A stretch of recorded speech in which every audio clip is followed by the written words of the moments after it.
అనకాపల్లి జిల్లా పాయకరావుపేటలో మాదక ద్రవ్యాల నిర్మూలన కోసం విశాఖ రేంజ్ పరిధిలోని 5 జిల్లాల్లో అభ్యుదయ సైకిల్ ర్యాలీని హోంమంత్రి అనిత ప్రారంభించారు. ఏపీని మాదక ద్రవ్యాల రహిత రాష్ట్రంగా మార్చడమే ప్రభుత్వ లక్ష్యమని ఆమె తెలిపారు. ఇక ఈ ర్యాలీ 25 రోజుల పాటు 500 కిలోమీటర్ల మేర సాగేలా నిర్వహిస్తున్నారు. ఈ ర్యాలీలో డీఐజీ గోపీనాథ్, ఎస్పీ తుహిన్ సిన్హా పాల్గొన్నారు.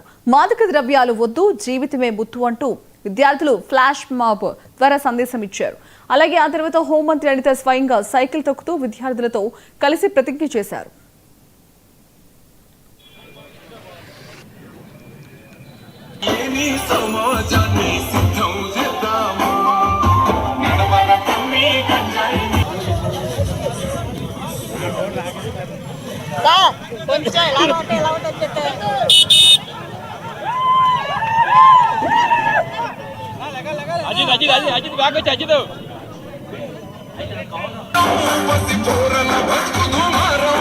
ఈ రోజు పోలీస్ డిపార్ట్మెంట్ వాళ్ళు ప్రత్యేకంగా ఉత్తరాంధ్ర రీజన్ ఏదైతే ఉందో ఈ ఉత్తరాంధ్ర రీజన్ మా డిఐసి గారు ప్రత్యేకంగా అభ్యుదయాన్ని ఒక కార్యక్రమాన్ని ఏర్పాటు చేసుకుని ఈ డ్రగ్స్ కి వ్యతిరేకంగా, గాంజాకి వ్యతిరేకంగా, గాంజా రహిత ఆంధ్రప్రదేశ్ నిర్మాణంలో భాగంగా ఒక మోటివేషన్ ర్యాలీ ఒకటి, సైకిల్ ర్యాలీ ఒకటి డిపార్ట్మెంట్ సహాయ సహకారాలతో ఈరోజు పెట్టడం జరిగింది.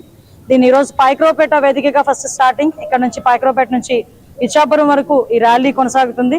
ఈ ర్యాలీలో కంటిన్యూగా 25 నుంచి 30 మంది పోలీస్ డిపార్ట్మెంట్ వాళ్ళు ప్రతి కాన్స్టిట్యుయెన్సీని కూడా టచ్ చేసుకుంటూ, ప్రతి కాన్స్టిట్యుయెన్సీలోని కూడా మోటివేషన్ చేసుకుంటూ ఈ రోజు గాంజాకి వ్యతిరేకంగా నినాదాలు చేస్తూ ముందుకెళ్లే కార్యక్రమం శ్రీకారం చుట్టాం. ఇది ఒక మంచి ఇంపాక్ట్ వస్తుందని మా నమ్మకం. దానిలో భాగంగానే ఈ రోజు పాయకరావుపేటలో ఇది కార్యక్రమం స్టార్ట్ చేశారు. దీనిలో భాగంగా మా డిఐసి గారు, అదేవిధంగా మా తుహిన్ ఎస్పీ గారు ఇద్దరు కూడా రావటం, పోలీస్ డిపార్ట్మెంట్ వాళ్ళందరూ కూడా ఇక్కడికి వచ్చి కార్యక్రమాన్ని దిగ్విజయంగా ముందుకు తీసుకెళ్తున్నారు.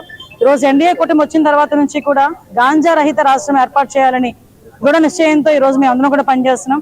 ఈగల్ టీం ఈ రోజుకి కూడా 25 నుంచి ఇప్పటి వరకు మన 25 ఈ సంవత్సరాల్లో చూసుకుంటే దగ్గర 400 మందికి పైగా అరెస్టులు చేయటం, దగ్గర చాలా అంటే 23,000 కేజీలు గాంజాను కూడా పట్టుకోవటం, చాలా మంది ఆస్తులు కూడా జప్తు చేయడం, ఇవన్నీ కూడా జరిగినాయి. అన్నిటికన్నా మించి ఈ రోజు చట్టాల మీద అవగాహన పిల్లల్లో కల్పించాలి, అదేవిధంగా డ్రగ్స్ వ్యతిరేకంగా వాళ్ళని మోటివేట్ చేయాలని మంచి ఉద్దేశంతో ఈ రోజు ముందుకెళ్తున్నాం. దీనికి ప్రజల తరపు నుంచి, మీడియా తరపు నుంచి ప్రతి ఒక్కరు సహాయ సహకారాలు అందించాలని, వీళ్ళ సైకిల్ యాత్ర ఎక్కడా కూడా ఎటువంటి ఇబ్బంది కలగకుండా దిగ్విజయంగా పూర్తవ్వాలని, దీని స్ఫూర్తిగా రాష్ట్రం మొత్తం మీద ఇలాంటి కార్యక్రమాలు చేపట్టాలని మనస్ఫూర్తిగా కోరుకుంటూ ఈ కార్యక్రమాన్ని చెప్పినందుకు